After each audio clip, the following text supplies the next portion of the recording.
नमस्कार दोस्तों, आज करेंगे हसदेव अरण्य के बारे में, हसदेव जंगल के बारे में, जो कि छत्तीसगढ़ में स्थित है।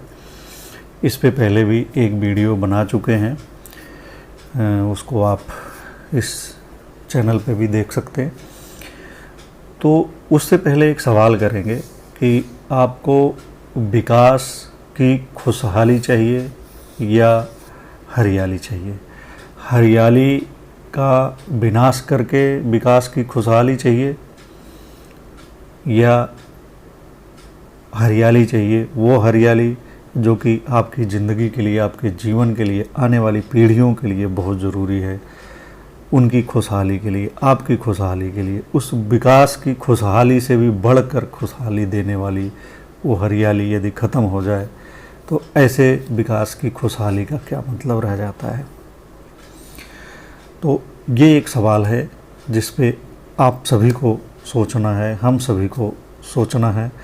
अब हम बताते हैं आपको हसदेव जंगल के बारे में, उसकी खासियत के बारे में, और यह भी बताएंगे कि इस हसदेव अरण्य को बचाने की जो मुहिम आदिवासियों ने छेड़ी है वो कितनी जायज़ है और इस जंगल को बचाना भी कितना जायज़ है, इसकी क्या अहमियत है और किससे इसको बचाया जाना है और क्यों इस पे ये संकट आया है, ये सब आपको इसमें हम बताएंगे।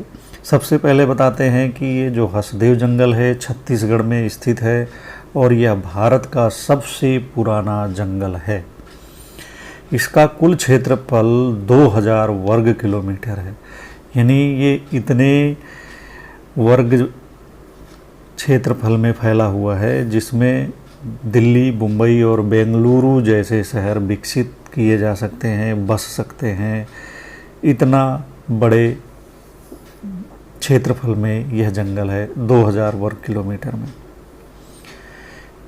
इस जंगल में, इस अरण्य में, इस हसदेव जंगल में 3000 से अधिक किस्म के पेड़ और पौधे हैं। इसके अलावा करीब 3000 किस्म की औषधियाँ इस जंगल में पाई जाती हैं। औषधियाँ जो कि जीवन ही देती हैं, मानव के जीवन को ही बचाती हैं। सैकड़ों की संख्या में जानवर रहते हैं। सबसे बड़ी बात कि यहाँ हाथी भी रहते हैं, बहुत बड़ी संख्या में। इसके अलावा यहाँ पे आदिवासी परिवार भी रहते हैं। इन आदिवासी परिवारों में सबसे खास हैं पंडो और कोरवा। पंडो खुद को पांडवों से जोड़ते हैं। महाभारत कालीन इतिहास को जब आप देखेंगे तो उस खंड काव्य में आप जानते हैं कि पांडवों का जिक्र आता है। पांडव भी वनवास झेले हैं, तो ये जो पांडव हैं ये अपने आप को पांडव से जोड़ते हैं। इनका कहना है और मानना है कि ये पांडव के ही वंशज हैं, उन्हीं के खानदान से हैं, इनका कुल उन्हीं से जुड़ा हुआ है। दूसरी जाति है कौरव, जो अपने को कौरवों से जोड़ते हैं। उनका मानना है कि वह महाभारत कालीन जो कौरव थे उनके वंशज हैं, उनके कुल के हैं और उन्हीं से जुड़े हुए सदस्य हैं। इसके अलावा इतिहास के लिहाज से भी इन दोनों जातियों को, जनजातियों को बचाया जाना ज़रूरी है, आदिवासियों को बचाया जाना ज़रूरी है। बचाने की बात क्यों कर रहे हैं? बचाने की बात इसलिए कर रहे हैं कि हसदेव जंगल के नीचे बहुत बड़े मात्रा में कोयला दबा हुआ है, जिसकी खुदाई के लिए सरकार निजी कंपनियों को अनुमति देती चली जा रही है। उस ज़मीन की खुदाई का मतलब है, उस ज़मीन से उस काले सोने, उस कोयले को निकालने का मतलब है कि इन सब पेड़ों का कट जाना, पूरी हरियाली का साफ हो जाना, जब ये सारे पेड़ कट जाएंगे और वहाँ खुदाई होगी तो ये आदिवासी परिवार भी वहाँ नहीं रह पाएंगे, वह भी विस्थापित हो जाएंगे जो कि इसी जंगल पर आश्रित हैं, और जंगल से बाहर आते ही उनका भी अस्तित्व खत्म हो जाएगा, वह भी समाप्त हो जाएंगी, जैसा कि झारखंड में हो चुका है। बहुत सारी आदिवासी जनजातियां समाप्त हो चुकी हैं, कोयले की खुदाई की वजह से ही वहाँ जंगल खत्म हो गए और आदिवासी भी खत्म हो गए। बहरहाल यह हसदेव जंगल की एक खास बात यह है कि यह बंगो बैराज का कैचमेंट क्षेत्र है और यहाँ से छत्तीसगढ़ के 4 लाख हेक्टेयर खेतों की सिंचाई की जाती है। 4 लाख हेक्टेयर क्षेत्र की सिंचाई की जाती है, यानी कि कैचमेंट एरिया भी है। इसमें बहुत सारी नदियाँ हैं, झरने हैं और हरे भरे पेड़ तो है ही हैं, जानवरों की भरमार है। जब ये सब खुदाई होगी तो न नदी रहेगी, न झरने रहेंगे, न हरे भरे पेड़ रहेंगे, न पक्षी रहेंगे, न जानवर रहेंगे, न कलरव रहेगा, न हरियाली रहेगी, न आदिवासी रहेंगे, न पर्यावरण बचेगा। और अगर पर्यावरण नहीं बचेगा तो उसका असर हम पर भी पड़ेगा ही पड़ेगा। इस जंगल के नीचे जैसा कि हमने बताया कि बहुत सारा कोयला है, यदि कोयले को निकाला जाएगा तो जंगल खत्म होगा ही। बताया जाता है कि बिलियन मीट्रिक टन से अधिक कोयला यहाँ पे इस धरती के नीचे छिपा हुआ है। तो 2009 में केंद्रीय वन मंत्रालय एवं क्लाइमेट चेंज मंत्रालय, केंद्रीय वन पर्यावरण एवं क्लाइमेट चेंज मंत्रालय ने खनन के लिए इस एरिया को नो गो क्षेत्र घोषित किया था, यानी कि यहाँ कोई खनन नहीं किया जाएगा, जिसका अब कोई मायने नहीं रह गया है। 2011 में तब के केंद्रीय पर्यावरण मंत्री जयराम रमेश ने इस क्षेत्र में 3 कोल ब्लॉक को आवंटित किया था, दिया था, सहमति जताई थी, जिसमें से तारा, परसाई ईस्ट और रेते वासन है। तब उन्होंने कहा था कि इन 3 कोल ब्लॉकों के अलावा यहाँ अब और कोई कोल ब्लॉक आवंटित नहीं की जाएगी, लेकिन जाहिर है कि इसका पालन नहीं किया जा रहा है। 2014 में विरोध शुरू हुआ,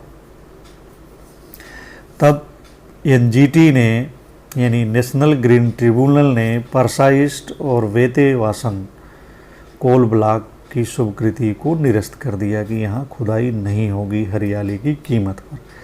लेकिन वर्तमान केंद्र सरकार जो कि 2014 से केंद्र में सत्ता पर है, उसने किसी की एक नहीं सुनी और खनन परियोजनाओं को एक के बाद एक स्वीकृति देती चली जा रही है, देती चली गई। इस पूरे क्षेत्र में, पूरे ब्लॉक में 200 कोल ब्लॉक चयनित किए गए हैं, 20 कोल ब्लॉक चयनित किए गए हैं जो कि आवंटित किए जाने हैं। 6 ब्लॉकों में खदान को खोदे जाने की प्रक्रिया शुरू कर दी गई है। इनमें करीब 1862 हेक्टेयर निजी और शासकीय भूमि सहित 7,730 हेक्टेयर वन भूमि भी है, जिसका अधिग्रहण किया जाना है। इस तरह 2000 एकड़ क्षेत्र में फैले जंगल को साफ कर दिया जाएगा। हरियाली की कीमत पर जो विकास हम ले आएंगे, उसका फल क्या मिलेगा ये अभी से दिखाई दे रहा है। इतनी हरियाली नष्ट करके कोई भी मानव अपनी सभ्यता को कभी भी नहीं बचा सकता। खुदाई होने पर आदिवासी बेघर हो जाएंगे, हरियाली खत्म होगी तो पर्यावरण नष्ट होगा। इसलिए हसदेव क्षेत्र के 40 गांवों ने मिलकर हसदेव अरण्य बचाओ संघर्ष समिति बनाई है।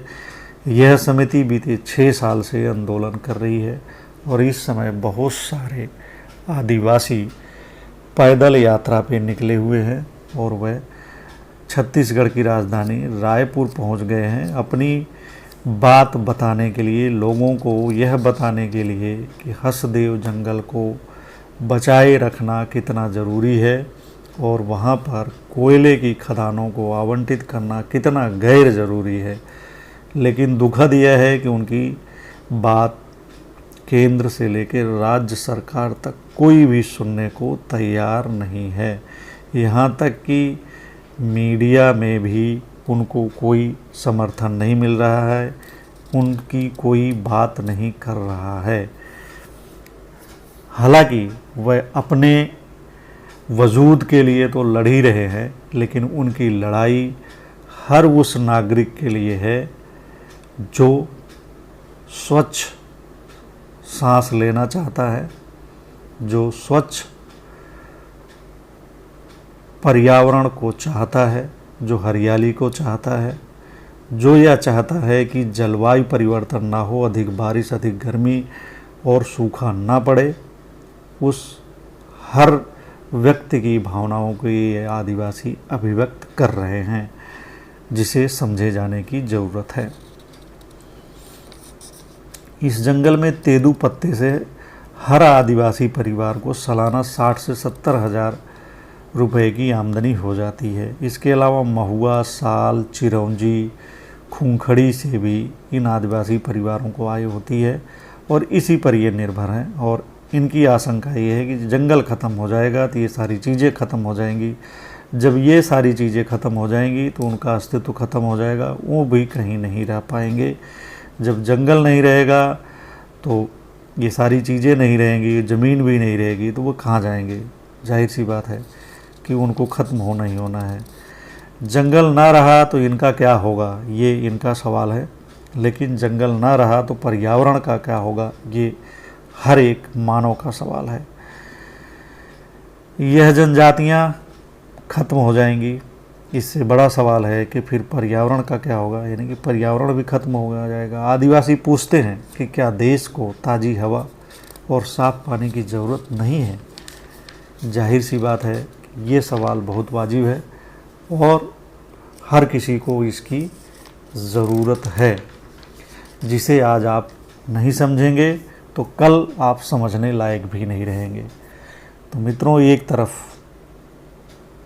हरियाली है, दूसरी तरफ आपकी तथाकथित खुशहाली है। तो तय करना है कि आपको तथाकथित खुशहाली चाहिए या ये हरियाली चाहिए जो आपके जीवन को हमेशा खुशहाल रखती है।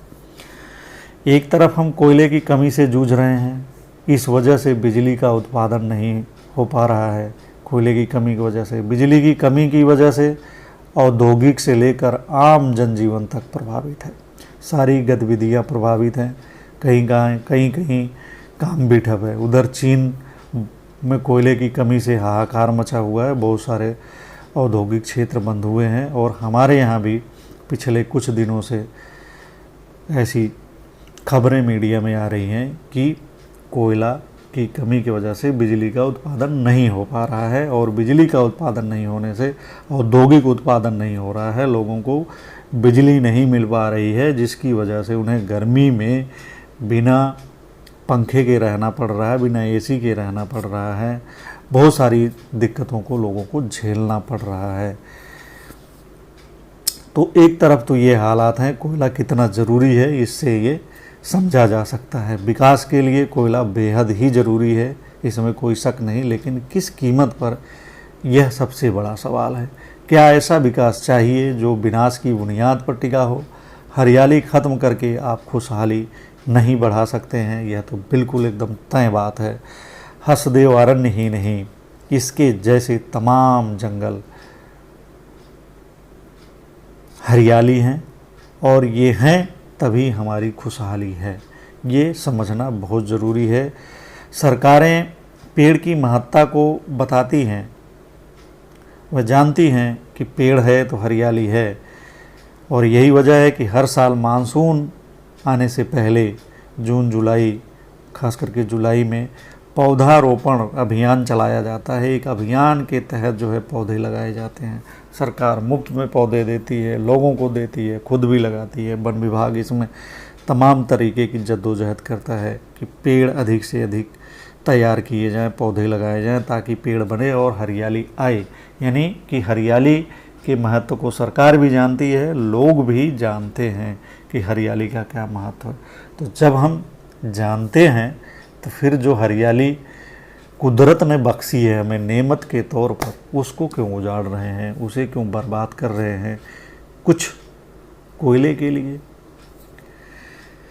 एक भी पौधा पेड़ नहीं बनता जो अभियान के तहत पौधे लगाए जाते हैं हर साल, एक भी पौधा पेड़ नहीं बन पाता। हरियाली के लायक तो एक भी नहीं होता। यदि हरियाली ज़रूरी है, पेड़ ज़रूरी है, तो जंगल को क्यों उजाड़ रहे हैं?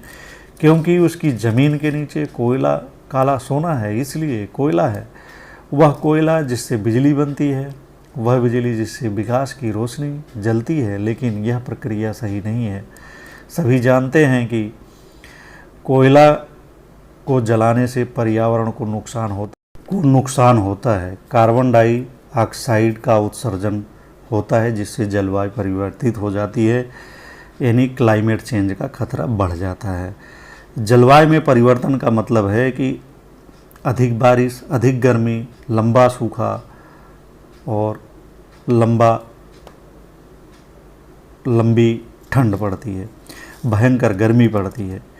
इसी साल अमेरिका और कनाडा ने ठंड के मौसम में भयंकर गर्मी को झेला है और वहाँ पे जंगलों में आग लग गई। टेम्परेचर 50 सेंटीडिग्री से ऊपर पहुँच गया था, उससे भी ज़्यादा हो गया था और लोगों का जीना मुश्किल हो गया था। तो ये सब हुआ था हमारा ये जो विनाश है, हरियाली ख़त्म करके विनाश लाने की वजह से, क्लाइमेट चेंज की वजह से। तो ये सब सारी चीज़ें आती हैं और ऐसी चीज़ों को ना झेलना पड़े, भयंकर सर्दी, भयंकर गर्मी, भयंकर बारिश, भीषण सूखा और भीषण बिजली अति बारिश को ना झेलना पड़े। इसके लिए ज़रूरी है कि अब बिजली उत्पादित करने से बच सकते हैं।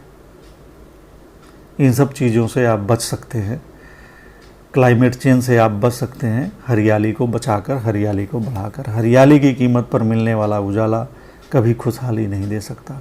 इससे बेहतर है कि अंधेरे में रहें, लेकिन सांसों को अवरुद्ध होने वाली हवा को स्वच्छ रखें, प्रदूषण से बचाए रखें, वरना कोरोना काल में ऑक्सीजन की कमी से क्या हालात होता है, इसे लगभग सभी ने देखा, सुना और भोगा है। ऐसी नौबत ना आए, इसलिए हसदेव अरण्य को बचाएं, खुद को बचाएं, हरियाली को बचाएं, तभी आपकी खुशहाली बची रहेगी।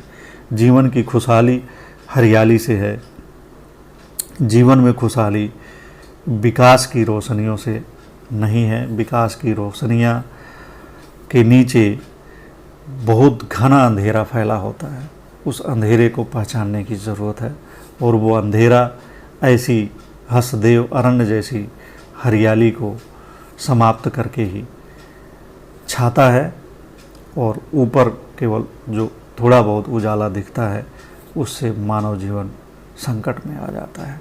इस चीज़ को समझने की ज़रूरत है। आदिवासी जो सवाल पूछ रहे हैं कि क्या देश को ताज़ी हवा, स्वच्छ हवा, पर्यावरण नहीं चाहिए, तो ये बहुत वाजिब सवाल है और इस पर सोचे जाने की ज़रूरत है। धन्यवाद। उम्मीद करता हूँ कि ये वीडियो आपको पसंद आया होगा और वीडियो पसंद आए तो चैनल को सब्सक्राइब कर लीजिए, दोस्तों को बताइए, उन्हें शेयर करिए, अपनी राय ज़रूर दीजिए। इसमें बताइए कि आपकी क्या राय है, आप क्या सोचते हैं, ये बहुत ज़रूरी है। तो अपनी राय भी दीजिए। नमस्कार, मिलते हैं अगले वीडियो।